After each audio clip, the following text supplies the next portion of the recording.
Her final request title? Her final request was to feel human love. He couldn't say no. Morning came slow, as if even the sun was afraid to rise over what had happened. Jonas sat with Maya's head in his lap, her silver hair spread across his jacket like a halo. He hadn't moved much, not since she collapsed after breaking the ship. If that's even what she did, he still didn't understand it. He'd seen wars, bombs, death, but what she did wasn't destruction. It was something deeper, a breaking apart from the inside out, a quiet undoing. Like a whisper told gently enough to silence a god. Now the sky was quiet. No more ships, no more drones, just wind and dust. He looked down at her. She hadn't opened her eyes in hours. Her chest still rose and fell, but slowly, like she was sleeping underwater, drifting deeper with each breath. Her body was warm, glowing but not in danger. Just different. He brushed a strand of hair from her face. "You're still here," he whispered. "I don't know how, but you're still here." She didn't answer, but he felt something stir in her fingers. Just a twitch. A pulse. Enough. Jonas stood carefully and lifted her in his arms. She felt lighter now, like she wasn't made of muscle or skin, but of air and something holy. He carried her out of the ruined shelter, into the open light of morning. The sun was pale but rising, shining through broken clouds that had finally stopped bleeding red. He didn't know where he was going, but maybe that didn't matter anymore. They walked, or rather he did. She rested, curled against his chest, breathing, soft. They passed through fields of broken machines, through lands that had seen too much death.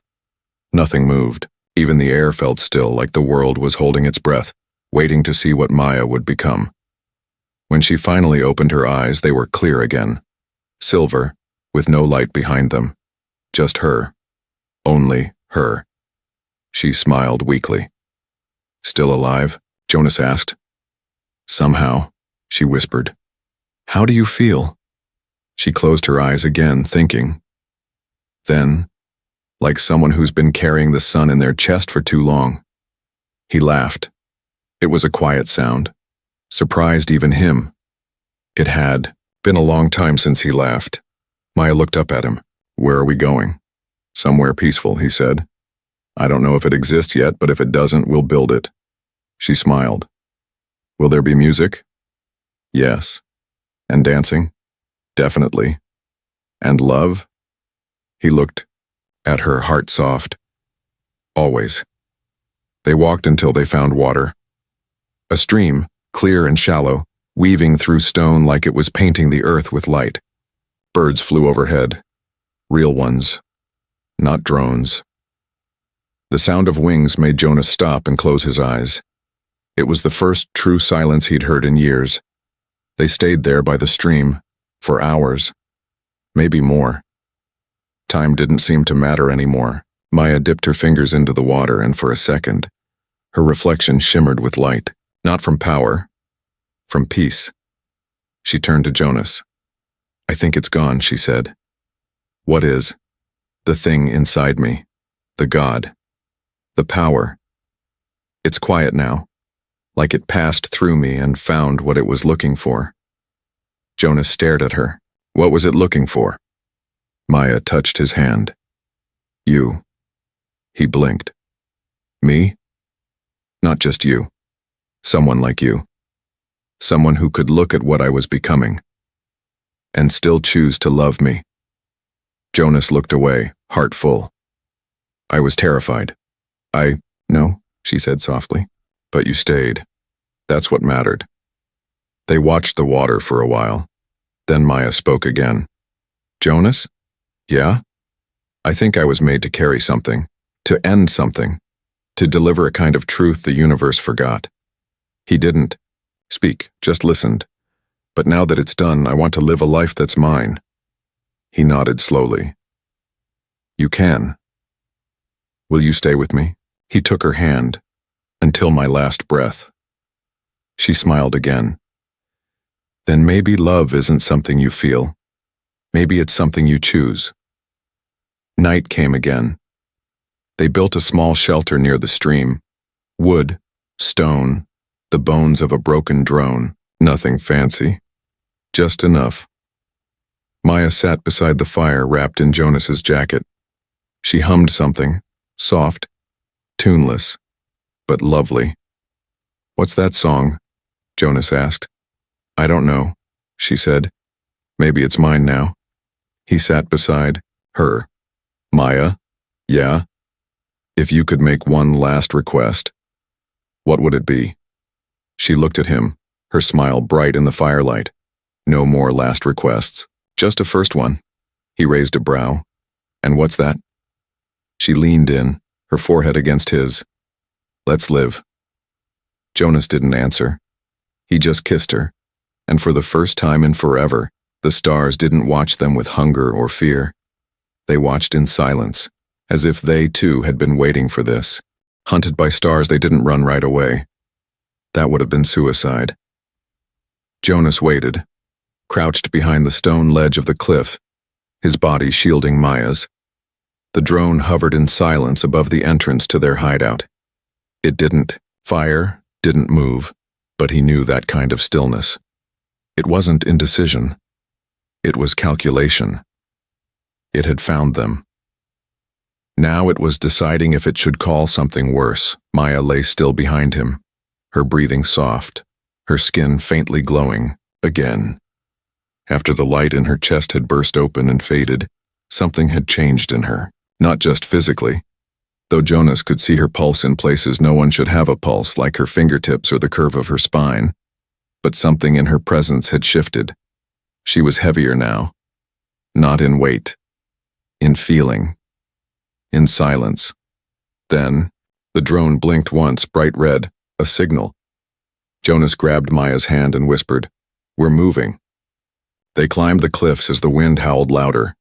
Behind them, the drone disappeared into the clouds, leaving no sound, no trace. But Jonas knew what came next. It was never just one drone. It was always the eyes first, then the hands, then the weapons. They ran along the ridge for miles. The land was cruel.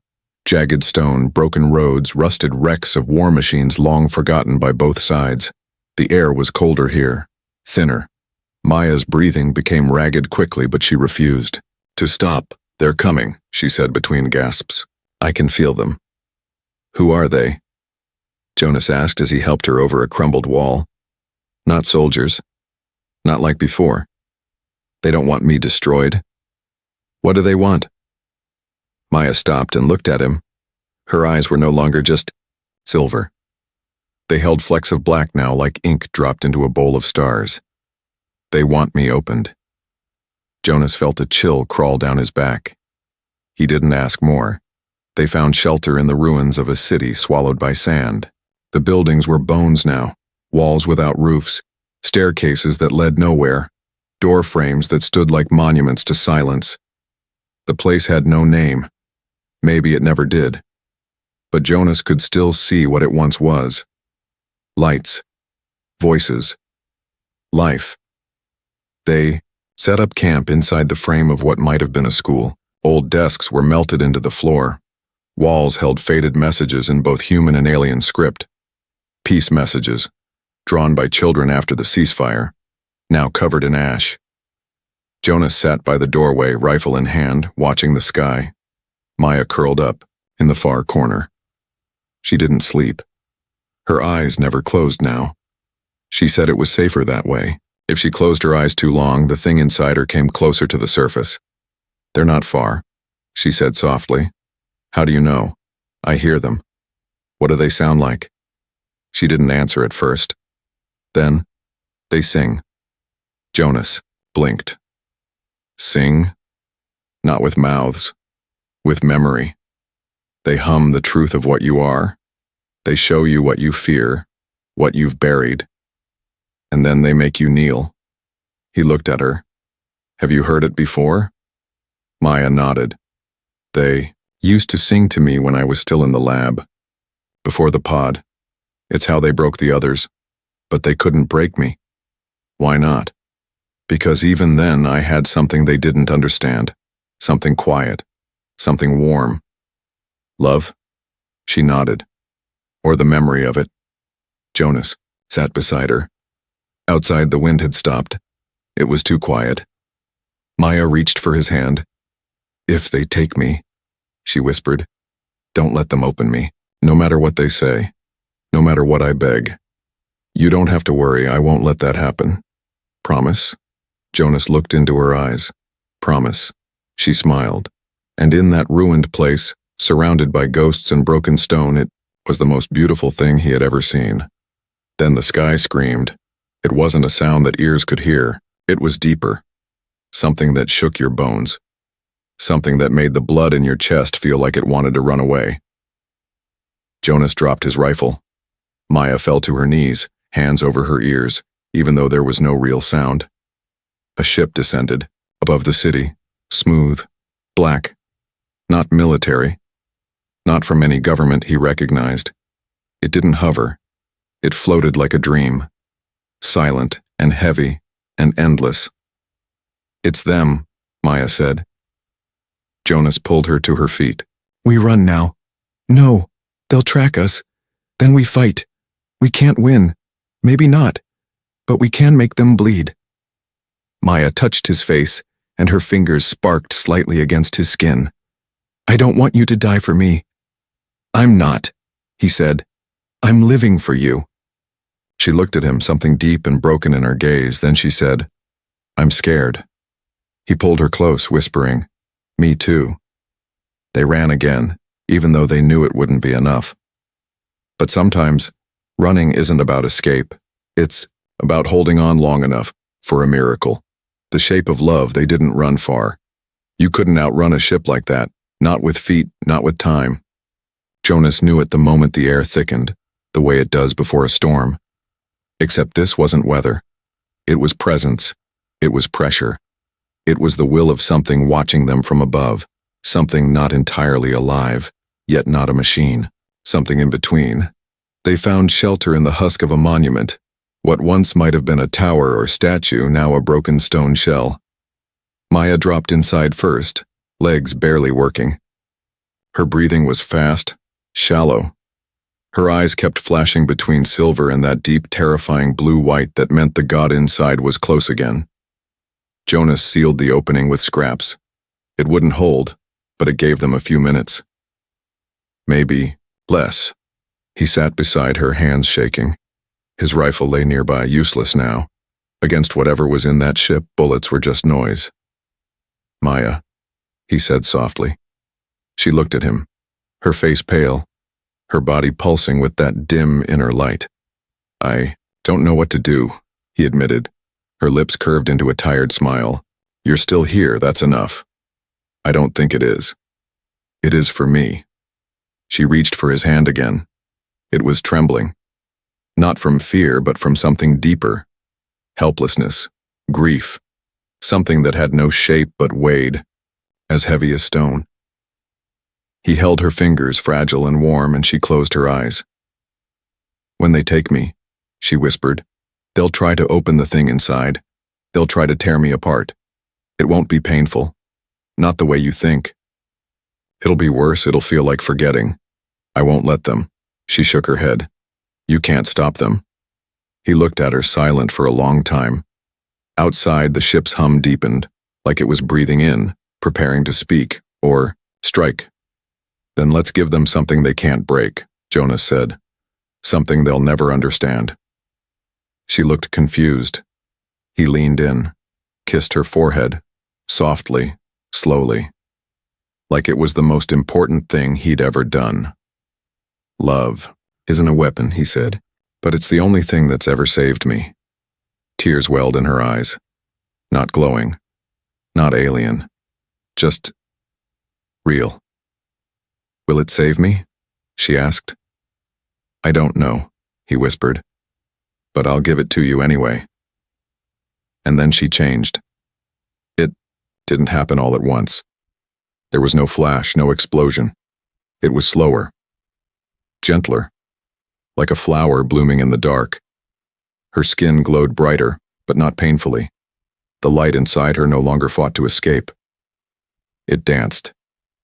Jonas watched as her body lifted from the stone floor, just a few inches. Her hair floated around her like she was underwater. The shape of her face shifted, not her features, but something deeper. The sadness faded, the fear melted, and in its place, something pure, hope. The ship above reacted. The hum cracked, the wind twisted. Maya opened her eyes, and they were no longer alien, no longer just silver or light. They were human. She floated down gently, her body settling like a feather. Jonas reached for her, but she shook her head. "Don't," she said softly. "Not yet." She walked toward the mouth of the ruined shelter. Her steps didn't touch the ground. The light around her grew brighter with each breath. Jonas couldn't look away. When she stepped into the open, the ship above stopped humming.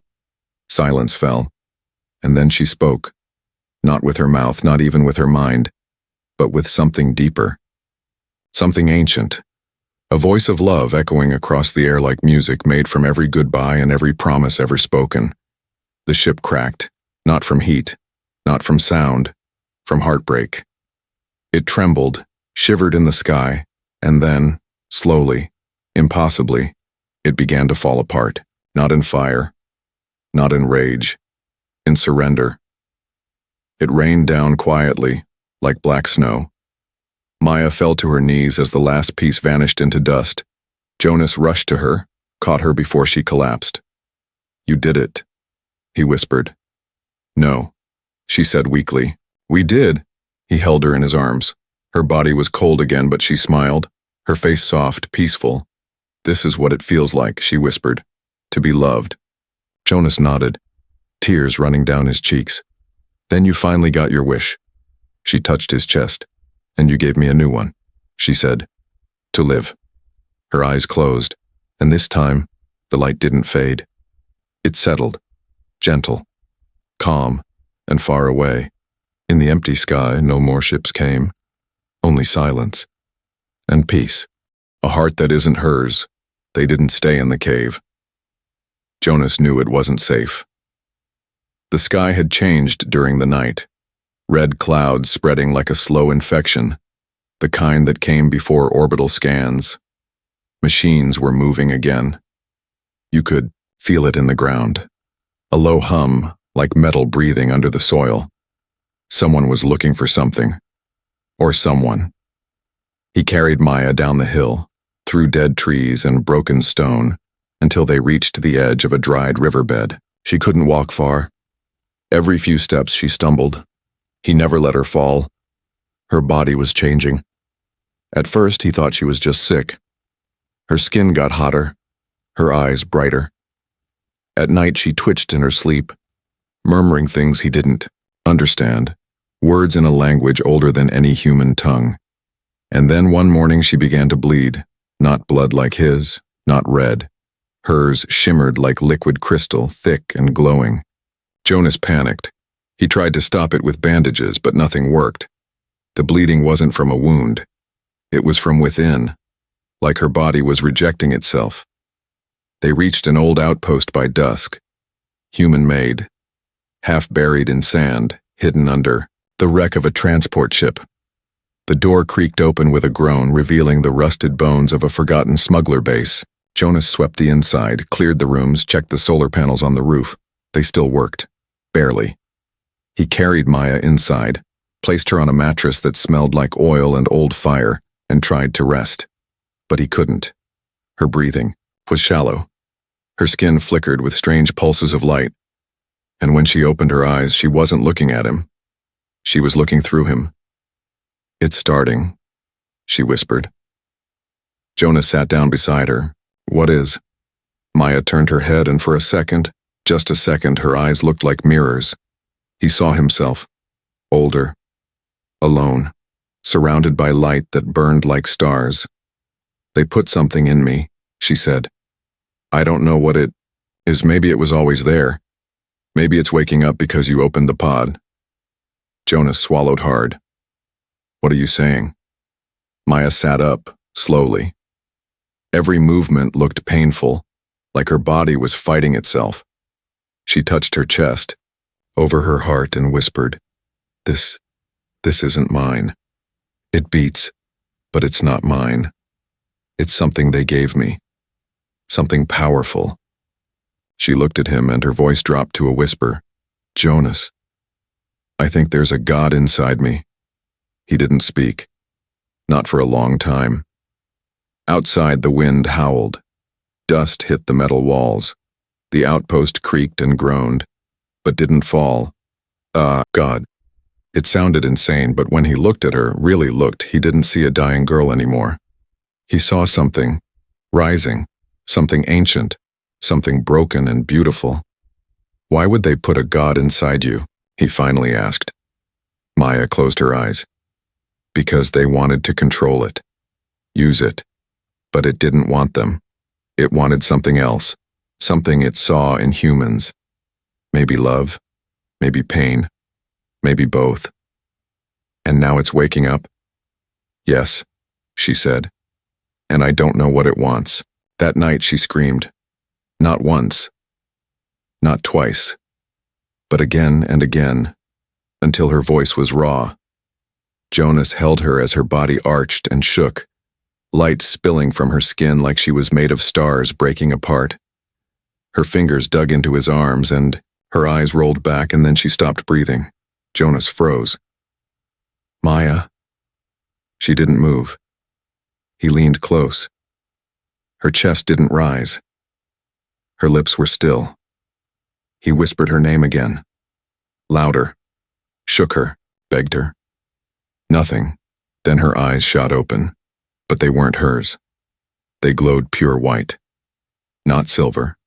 Not human. The pupils were gone, and when she spoke, it wasn't her voice. You are the one she chose, the voice said. Jonas pulled back, heart racing. Who are you? She gave you her trust, her fear, her heart, and now you carry her last chance. What are you?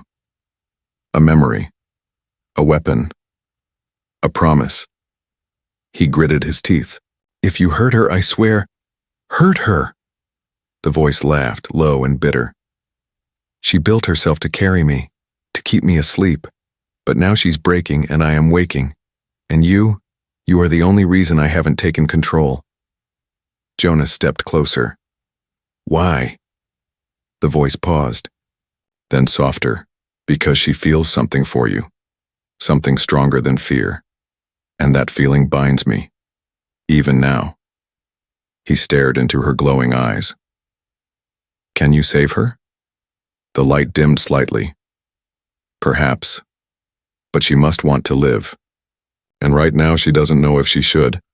The voice vanished. Maya gasped and collapsed into his arms. Her skin was ice cold again. He held her tight. You're not going anywhere, he whispered. Not yet. Outside, a beacon lit up in the sky. Cold blue, pulsing in a rhythm that no human had ever made. Someone had heard her scream, and they were coming. The thing inside her, the first time Jonas saw her skin open, he thought she was dying. They had left the outpost before the sun rose. The beacon in the sky hadn't stopped flashing, and he knew what it meant. Someone or something had locked onto her.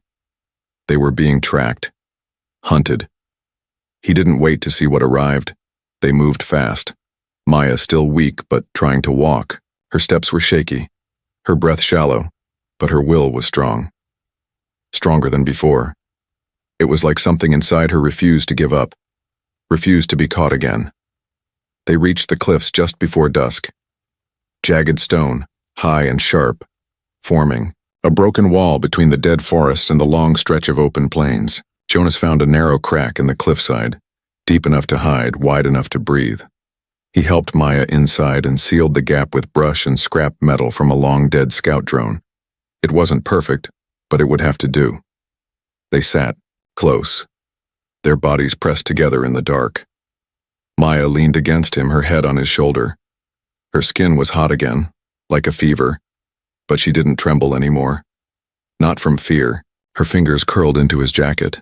Then she whispered, I can feel it moving. Jonas tensed. The thing inside you? She nodded. It's learning, watching. It doesn't like being trapped. He looked down at her.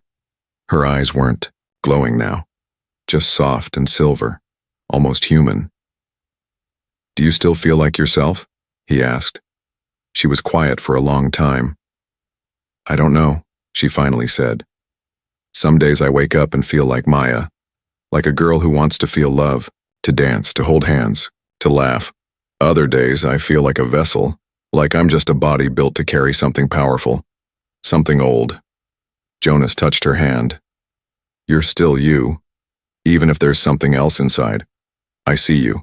She looked at him and her lips parted like she wanted to say something, but then her body jerked. Hard. She screamed and clutched her chest. Jonas caught her before she fell, but he couldn't stop what happened next. Her skin, right above her, heart began to split. Not like a wound. Not bleeding. It peeled open like petals, slow and glowing. Inside was light. Pure, cold, white-blue light. And deep inside that light, something shifted. Something moved. It was like looking into the eye of a storm. Jonas didn't move, didn't breathe. He couldn't. Maya's scream faded into a gasp, then into silence. She slumped in his arms, unconscious. The opening on her chest slowly sealed, itself the light fading back under silver skin. When it was over, she looked peaceful again, like nothing had happened, but Jonas couldn't forget what he saw. He had seen weapons before. Bombs, machines, ancient alien tech that could cut planets in half. But nothing like that. He sat there, holding her, shaking slightly. She wasn't just carrying something powerful. She was becoming it. When Maya woke hours later, her voice was different. Still soft. Still kind. But deeper somehow. Like it carried echoes. You saw it, she whispered. Jonas nodded. Did it scare you? He didn't answer right away. Then, yes, but not because it looked dangerous. It scared me because it's still you. And if you change too much, I don't know if I'll still know who you are. Maya reached up and touched his face. Her hand was warm again. I don't want to become it, she said. But if it wakes completely, I might not have a choice. He leaned into her hand. Then let's slow it down. Keep it asleep. As long as we can. She smiled. For a few hours they rested, held each other. The night was cold, but they had each other's warmth. And in the dark, with the stars hidden, behind the red clouds, Jonas told her a story about a river back home. About a small wooden bridge and a girl who taught him how to fish with bare hands. Maya laughed at that. Soft and light, like she had been waiting her whole life to laugh.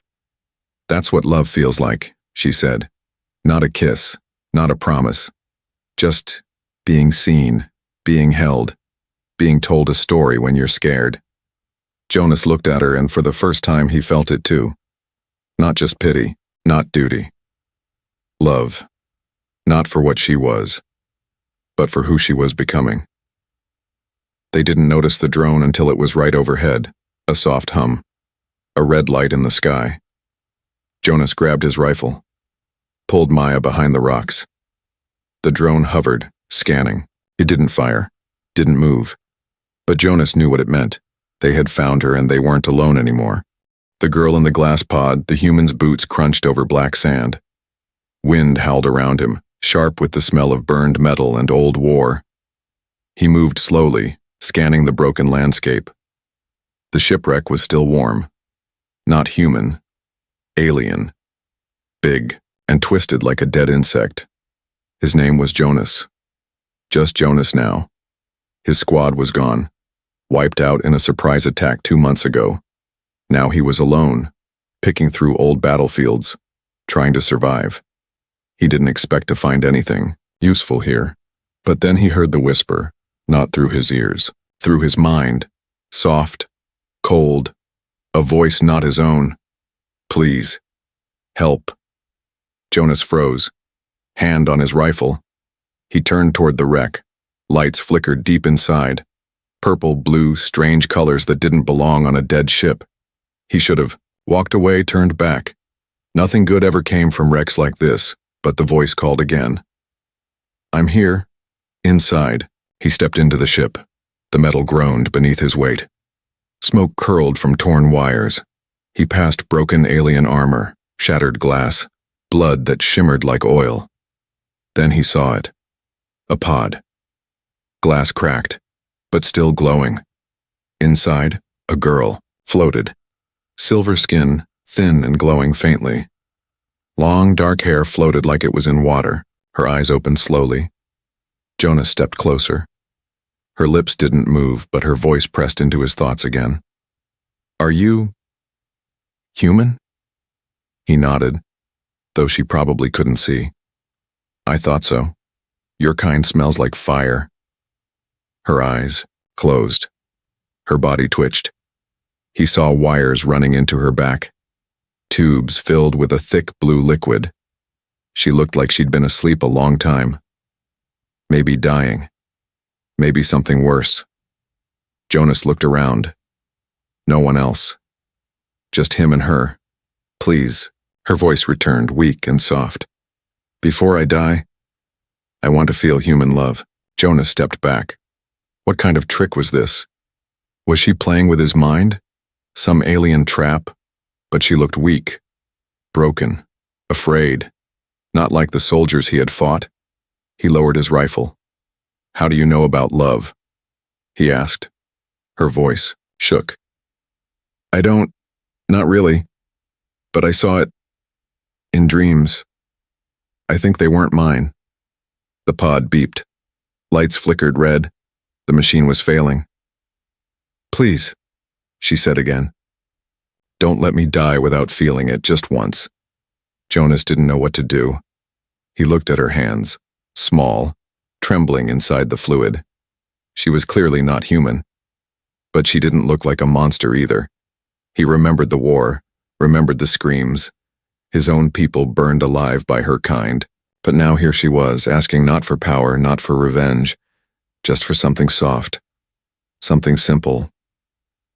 Love. He stepped forward and touched the glass. It felt warm. She opened her eyes again. There was no hate in them, no pride, just a quiet, kind of sadness. How do I open this? He asked. There's a button, lower left, but be careful. The pod will break. Jonas found the button. His finger hovered over it. What's your name? She blinked. I don't remember. They gave me many, but none felt real. He sighed. Then I'll call you Maya. Her lips curved into something close to a smile. Maya. I like that. He pressed the button. Steam hissed. The glass cracked more. Blue fluid spilled over the floor. The pod made a dying sound like metal gasping. The girl, Maya, fell forward, landing in his arms. Her skin was ice cold, but her chest still moved. He caught her, held her carefully. Her body was light, almost too light, like bones wrapped in silk. She looked up at him. You're warm, she whispered. You feel kind. Jonas shook his head. I'm not kind. I've killed more than you know. I know, she said. That's why this means more. Suddenly, a sound echoed through the wreck. Metal scraping. Something was moving. Jonas placed Maya gently down and raised his rifle. He scanned the darkness. We need to move, he said. Are you strong? Enough to walk, she tried. Her legs shook, but she nodded. Together, they stepped out of the ship. The sky above was dark. 2 moons hung low. The wind picked up, and somewhere in the distance something screamed. Jonas glanced at her. She looked small beside him. Fragile. You said you wanted to feel love, he muttered. But love's not easy. It hurts sometimes. Maya looked at him. I know, but even if it hurts, I still want it.